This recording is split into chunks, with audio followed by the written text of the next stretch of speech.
ولا حول ولا قوة إلا بالله استغفر الله أشهد أن لا إله إلا الله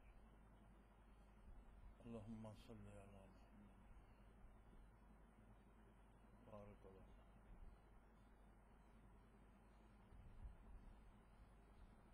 سلسلہ نقشبندیہ ویسے میں بیٹھ کر اس کے نسبت آپ کیا کریں ان الذين يبايعونك انما يبايعون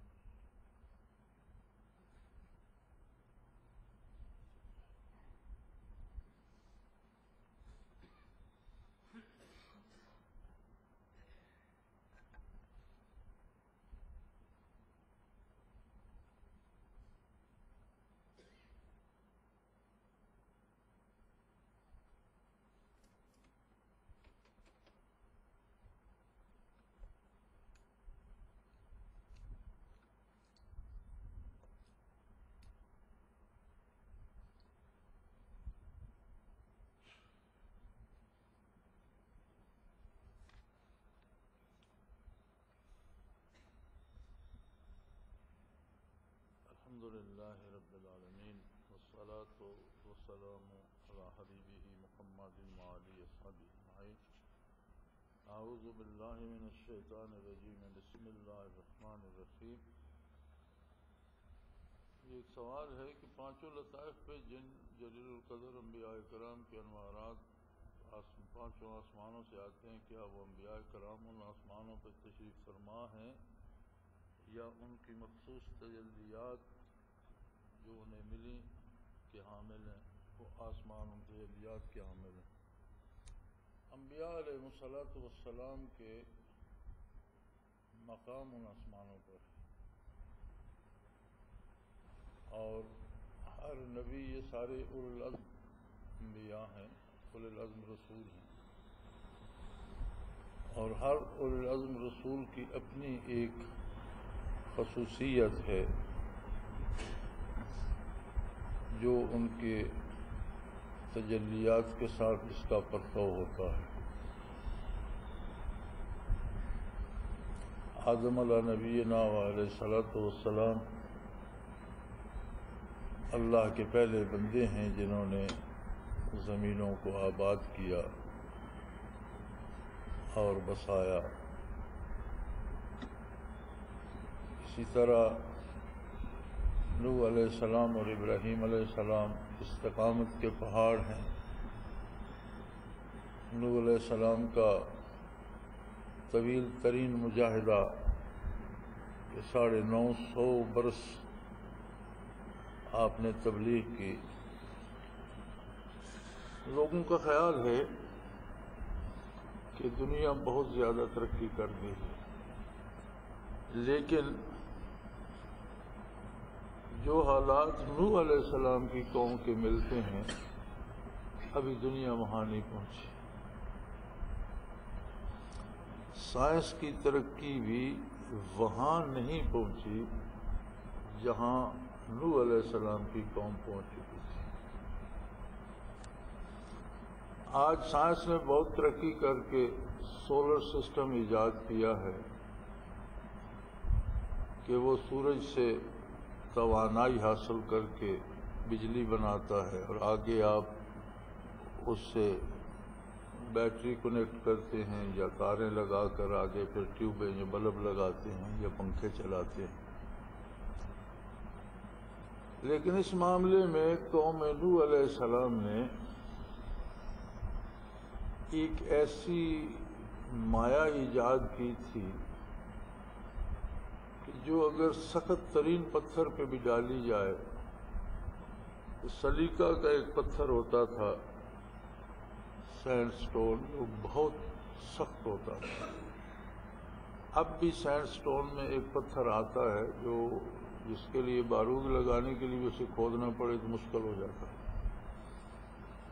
اس پتھر پہ وہ مایا ڈالتے تو وہ اس سے آٹے کی طرح گند جاتا تھا، نرم ہو جاتا، اور اس سے وہ مختلف شکلیں بناتے.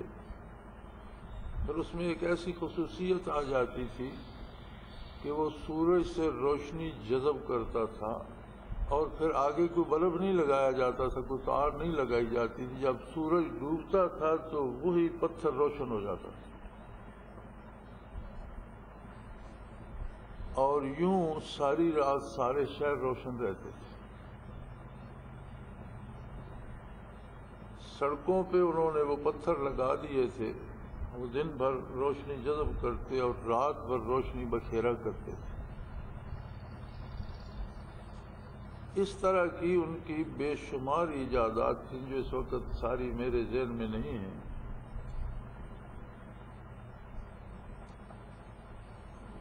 جیسے بھی تھے، بہرحال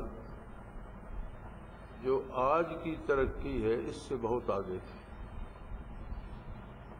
اور وہ مادی ترقی انہیں اس بات سے مانے تھی کہ یہ تو سب ہم کر لیتے ہیں، پھر خدا کیا کرتا ہے.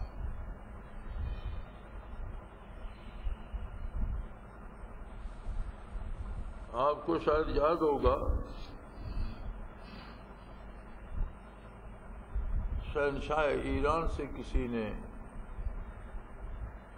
یہ کہا تھا ملاقات میں کہ ایران پر اللہ کا بہت احسان ہے اور ایران نے بہت ترقی کر لی. تو وہ بھڑک اٹھا. اس نے کہا اگر یہ سب کچھ اللہ نے کیا ہے تو میں جھک مارتا رہا. یہ سارے کام جنہیں تم ترقی کہہ رہے ہو یہ میں نے کیے ہیں.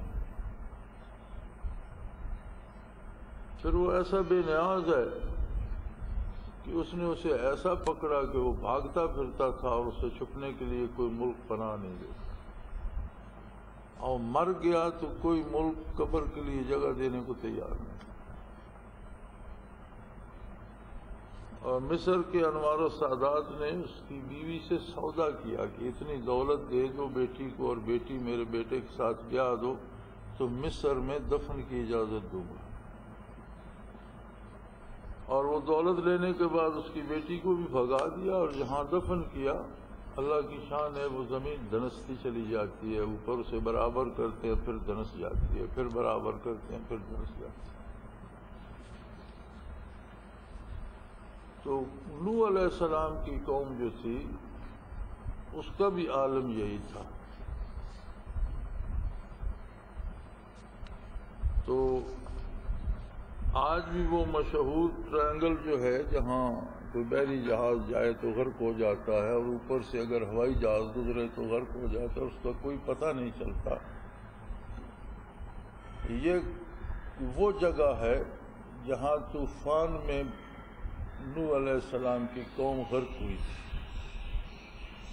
جسے لے کر پانی نے اٹھا کر سب کو جہاں غرق کیا تھا. آج بھی وہ ایک معمہ بنی ہوئی ہے کہ اس کی لائن میں کوئی بحری جہاز آئے غرق ہو جاتا ہے، کوئی تلاش کرنے جائے واپس نہیں آتا. اس رینج سے کوئی ہوائی جہاز گزرے تو وہ کھینچ لیتی ہے، غرق ہو جاتے ہیں. اور آج تک کوئی اس معمے کو حل نہیں کر سکا، جدید سائنس بھی نہیں حل کر سکی کہ یہ جاتے کہاں ہیں آخر. تو غضب الہی سے وہ قوم جہاں غرق ہوئی وہ غرقابہ ابھی تک موجود ہے. اسی طرح ابراہیم علیہ السلام کی استقامت، آگ میں پھینکے گئے، ساری زندگی سفر میں گزری، مختلف مصائب میں پھر قربانیاں. تو ان کی ساری زندگی قربانیوں سے اور جرأت و استقامت سے عبارت ہے. موسیٰ علیہ السلام کے حالات سے کون واقف نہیں کہ خدا کہلانے والے فرعون سے آپ نے ٹکر لی. عیسیٰ علیہ نبینا علیہ الصلوۃ والسلام بھی دنیا میں تشریف لایا اور بہت بڑی حکومت اور بہت بڑے ایک مذہبی فتنے سے آپ کی ٹکر ہوئی. صرف حکومت نہیں تھی بلکہ ایک بہت بڑا فتنہ یہود نے بپا کر رکھا تھا اور پھر اللہ نے آسمانوں پہ اٹھا لیے. تو یہ وہ جلیل القدر انبیاء ہیں جن کی بعض مخصوص صفات ہیں اور ذاکر کو ان کی توجہ سے مقصد ان صفات کا حصول ہے کہ ان کا پرتو اس میں آ جائے. پھر نبی کریم صلی اللہ علیہ وآلہ وسلم جامع الصفات ہیں. ہر کمال جو کسی نبی یا کسی رسول کو عطا ہوا یا دنیا میں کسی کو عطا ہوا وہ سب کے جامع آقا نامدار صلی اللہ علیہ وآلہ وسلم ہیں. تو یہ اللہ کریم کا اپنا ایک طریقہ ہے، عادت ہے، سنت اللہ ہے، عادت الہیہ ہے. وہ چیزوں کو بعض چیزوں سے مربوط فرما لیتا ہے. بلکہ میرے خیال میں اس پہ حافظ صاحب نے ایک کتاب بھی لکھی ہے، کوئی کتاب بھی لائبریری میں ہے جس میں یہ ساری باتیں درج ہیں. تو ذاکر کو یہ چیزیں سمجھنا اور جاننا چاہیے. اس کی کتاب بھی ہے ان پہ حافظ صاحب نے لکھی تھی، لائبریری میں ہے، لیں اور پڑھیں اور اپنا جائزہ اس کی روشنی میں لیا کریں کہ ان چیزوں میں مجھ میں کوئی فرق پڑ رہا ہے کہ نہیں. تو اللہ کریم مہربانی فرماتا ہے کہ کوئی بھی شخص خالی نہیں رہتا، صرف توفیق ذکر ہو جانا ہی بہت بڑا کمال ہے. مولانا اشرف علی تھانوی رحمۃ اللہ علیہ سے کسی نے یہ سوال کیا تھا کہ آپ بڑی دیر سے مجھے لطائف کرا رہے ہیں، ذکر کرا رہے ہیں، لیکن مجھے تو کوئی پتہ نہیں چلتا، مجھ پر تو کوئی اثر نہیں ہوتا. تو سامنے ٹوٹی لگی ہوئی تھی ٹینکی کی اور نیچے سیمٹ کی جگہ بنی ہوئی تھی پختہ، اور اس میں گڑھا بن گیا تھا. قطرہ قطرہ بند کرو تو بھی قطرہ قطرہ ٹپکتا رہتا ہے. انہوں نے فرمایا دیکھو اس ٹینکی سے، اس ٹوٹی سے ایک قطرہ قطرہ ٹپک رہا ہے، نیچے بڑا پختہ فرش ہے، اس میں گڑھا بن گیا ہے. یہ کسی ایک قطرے سے تو نہیں بنا. جو آج آخری قطرہ اس میں ٹپک رہا ہے، جتنا اثر اس کا ہے اتنا ہی اس قطرے کا بھی اثر ہے جو پہلا ٹپکا تھا. اور کچھ چیز نیچے نظر نہیں آتی تھی لیکن اس کا اثر تھا، کیونکہ ہر قطرہ تو ایک ہی مقدار کا ہے. اور جب ٹپکتے رہے تو دیکھ لو پکے فرش میں بھی گڑھا بن گئے. اگر تم اللہ اللہ کرتے ہو تو اس کا مطلب ہے تمہیں محسوس ہو یا نہ ہو، یا تمہیں محسوس ہونے میں کچھ وقت لگے، تمہیں نظر آنے میں گڑھا دکھائی دینے میں کچھ وقت لگے، لیکن اللہ کے نام کی ہر ضرب اپنا اثر چھوڑتی ہے. تو بجائے خود صرف اور صرف ذکر کا نصیب ہو جانا، یہ بہت بڑی نعمت ہے. اور پھر اس کے بعد بندے کو از خود جائزہ لیتا رہنا چاہیے اپنا.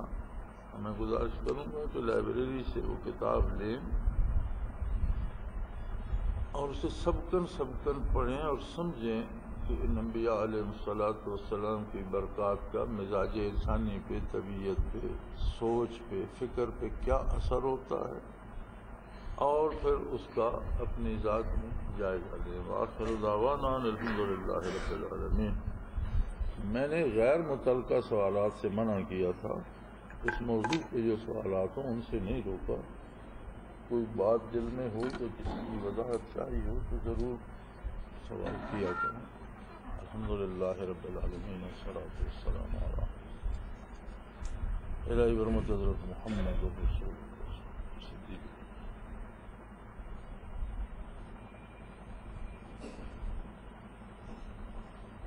صلی اللہ تعالی علی حبیبی.